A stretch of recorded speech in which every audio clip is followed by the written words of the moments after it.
Mushrooms తినటం వల్ల చాలా బెనిఫిట్స్ ఉన్నాయంట, మీకు తెలుసా అండి?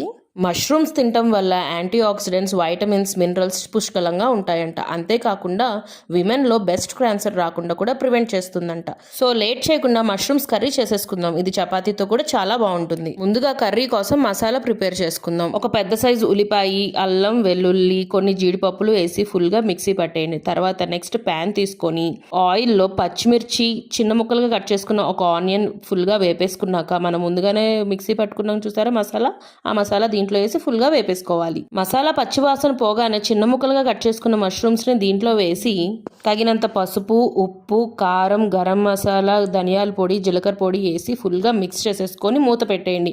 నీళ్ళేమి పోయనవసరం లేదు, మష్రూమ్స్లో వచ్చిన నీళ్ళతోనే ఉడికిపోతుంది. ఇంట్లో చిన్నపిల్లలు ఉన్నారనుకోండి, వాళ్ళు తినాలని అంటే అప్పుడు కొంచెం నీళ్లు పోసుకొని కొంచెం సేపు మగ్గ పెట్టుకోండి. దీని ద్వారా మష్రూమ్ ముక్కలు ఇంకా మెత్తగా అవుతాయి. లాస్ట్లో కొత్తిమీరతో గార్నిష్ చేసుకోండి. అంతేనండి, వెరీ సింపుల్ కదా, ఎంతో రుచికరమైన మష్రూమ్స్ కర్రీ రెడీ. లైక్ చేసి ఛానల్ని సబ్స్క్రైబ్ చేయండి ప్లీజ్. బాయ్.